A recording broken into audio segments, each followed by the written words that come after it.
கிறிஸ்துவுக்குள் மிகவும் பிரியமானவர்களே, ரொம்ப சந்தோஷமான ஒரு நாள். ரொம்ப ஒரு மனமகிழ்ச்சியான ஒரு நாள்.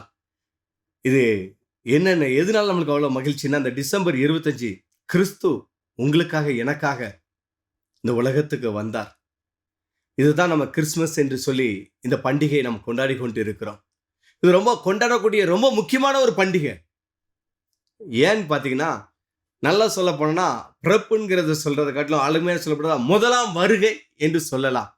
இன்னைக்கு அநேகர் கிறிஸ்துமஸ் பண்டிகையை கொண்டாடுகிறதற்கு இன்னைக்கு பார்த்தீங்கன்னா, அநேகருக்கு இது என்ன அப்படியா இப்படியான்னு சொல்லி கேள்விகள் இருக்கும். நீங்க கிறிஸ்துவின் பிறப்பை கொண்டாடலைன்னா அவரோட இறப்பை நீங்கள் எப்படி ஏற்றுக்கொள்ள முடியும்?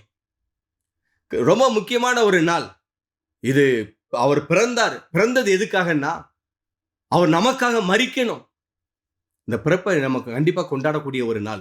அவர் மரித்தார், பிறப்பையும் நாம் கொண்டாடக்கூடிய ஒரு நாள். அவர் பிறந்தது எதுக்காகனா, உங்களுக்காக, எனக்காக மரிக்கிறதுக்காக. மரித்து 3ஆம் நாள்ல உயிர் தெழுந்தார். காரணம் என்ன? எதுக்காக அவர் உயிர் தெழுந்தார்? அவர் அருமையான ஒரு வசனம் சொல்லப்பட்டிருக்கிறது. லூக்கா 2வது அதிகாரம் 11வது வசனம். இன்று கர்த்தராகிய கிறிஸ்து என்னும் இரட்சகர் உங்களுக்கு தாவீதின் ஊரிலே பிறந்திருக்கிறார். அவர் உங்களுக்காக, எனக்காக பிறந்தார். அவர் பிறந்தது எவ்வளவு பெரிய மகிழ்ச்சியான ஒரு காரியம். பிறந்தது ரொம்ப முக்கியமானது பிறப்பு. 2வது, இன்னைக்கு அநேகர் பார்த்தீங்கன்னா, ஒன்று மரித்ததை ஏற்றுக்கொள்ளுகிறதை மறுக்கிறார்கள், இல்ல பிறப்பை ஏற்றுக்கொள்ளுகிறதை மறுக்கிறார்கள், இல்ல உயிர்த்தெழுதலை ஏற்றுக்கொள்ள மறுக்கிறார்கள். இந்த 3ல எதை மறுத்தாலும் சரிதான்.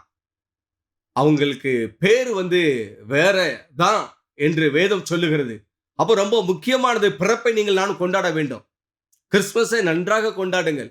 காரணம் என்னை மீட்கும்படியாக, என்னை ரட்சிக்கும்படியாக. அருமையா அவரு பார்த்தீங்கன்னா ரட்சகர் பிறந்தார். ரட்சகர்னா என்னன்னு பார்த்தீங்கன்னா, ரட்சிப்பு கர்த்தருடையது. ஆண்டவர் பிறந்த நோக்கம், மரித்தது, 3ஆம் நாள் உயிர் தெழுந்தது எல்லாம் எதுக்குன்னு பார்த்தீங்கன்னா, ஒரு மனிதன பாவத்துல இருந்து, ஒரு மனிதன சாபத்துல இருந்து கர்த்தர் மீட்கிறதுக்காக. இந்த பாவத்துல இருந்து, சாபத்துல இருந்து மீட்கிறதுக்கு எந்த ஒரு அதிகாரத்துக்கும் வல்லமை கிடையாது. எந்த பணத்துக்கும் வல்லமை கிடையாது. ஒரு மனிதனை மீட்கிறதுக்கும் ரட்சிக்கிறதுக்கும் வல்லமை உண்டு. யாருக்குன்னா, ரட்சகருக்கு மாத்திரம்தான். அதை தான் இந்த கிறிஸ்துமஸை கொண்டாடி கொண்டிருக்கிறோம். கிறிஸ்துவுக்குள் அன்பானவர்களே, இந்த ரட்சகர் பிறந்தது எதுக்கு தெரியுமா? ஒரு குடிகாரனை சிறந்த மனுஷனாக மாற்றுகிறதற்கு, சிறியவனை, குப்பையில இருக்கிறவனை தூக்கி பிரபுக்களோட உட்கார வைக்கிறதற்கு, வாழ்க்கையில ஒன்றுக்கும் நீ உருப்பட மாட்டா, ஒன்றுக்கும் லாய்க்கலன்னு சொல்லுகிறவர்களை ஆகாது என்று சொல்லப்பட்டு தள்ளப்பட்ட கல்களை கர்த்தர் மூளைக்கு தலைக்கல்லாக மாற்றுகிறதுக்காக அவர் பிறந்து, இன்னைக்கு அநேகரோட வாழ்க்கையில அநேகருக்கு பாவ மன்னிப்பு என்கிற நிச்சயத்தை கொடுத்து ரட்சித்து இன்னைக்கு அநேகரை உயர்ந்த அடைக்கலத்துல வைத்தார். அதுக்காக தான் நம்ம இந்த கிறிஸ்துமஸ் பண்டிகை கொண்டாடி கொண்டிருக்கோம். அவர் நமக்காக கொடுக்கப்பட்டார். இதை நாம் ஏற்றுக்கொள்ள வேண்டும். அவருக்கு ஒரு பேர் உண்டு, இம்மானுவேல், நம்மோடு இருக்கிறார். அப்போ ரொம்ப முக்கியமானது என்ன அப்படின்னா, கிறிஸ்துமஸை கொண்டாடுகிறது பெரிய விஷயம் கிடையாது. அது நம்ம அவர் கிறிஸ்து பிறந்தார் என்கிறதை அறிக்கை பண்ணுகிறோம், நல்லது. ஆனா அவர் எங்க பிறக்கணும் தெரியுமா? இம்மானுவேல், நம்மோடு கூட இருக்கிறார். நமக்குள்ள அவர் இருக்கணும். இன்னைக்கு அவரை நீங்க எங்க வச்சிருக்கிறீங்க? கிறிஸ்துவ இன்னைக்கு கிறிஸ்துமஸ் கொண்டாடுற நீங்கள் நான் இன்னைக்கு கிறிஸ்துவ எங்க வச்சிருக்கிறோம்? உங்கள் இருதயத்தில் அவர் இருக்கிறாரா என்று சொல்லி சிந்தித்து பார்க்க வேண்டும். இரட்சகர் உங்களோட இருதயத்தில் இருக்கிறாரா?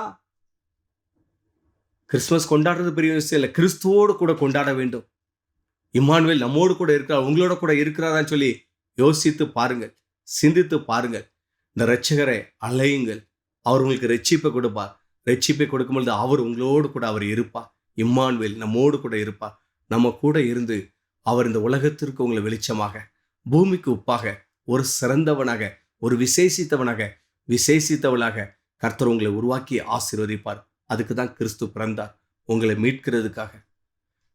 என்னுடையவர்களை மீட்கும் வருஷம் வந்ததுன்னு சொன்ன போல, இந்த ஆண்டவர் பிறந்தது என்னன்னா, உங்களுக்கு எனக்கு மீட்பை கொடுக்கறதுக்கு தான். அந்த மீட்பர் உயிரோடு இருக்கிறார். அந்த இம்மானுவேல் உங்களோட கூட இருக்கிறதுக்கு நீங்கள் அழைத்து அவரோட கூட இருக்கிறதுக்கு என்னோட கூட வாசமாயிரும் சொல்லுங்க. அவர் உங்க கூட இருக்கும்போது அது ஒரு பெரிய ஒரு ஆசீர்வதிக்கப்பட்ட வாழ்க்கை, சந்தோஷமான வாழ்க்கை. கிறிஸ்துமஸ் கொண்டாடுகிற நீங்களும் நானும் இம்மானுவேலோடு கூட இணைந்து அந்த பண்டிகையை ஆசரிப்போம். இந்த பண்டிகை உங்களுக்கு மிக ஆசீர்வாதமாக இருக்கும். கர்த்தருடைய நாமம் மகிமைக்காக சொல்லுகிறேன். எல்லாருக்கும் கர்த்தருடைய நாமத்தினால கிறிஸ்துமஸ் நல்வாழ்த்துக்கள்.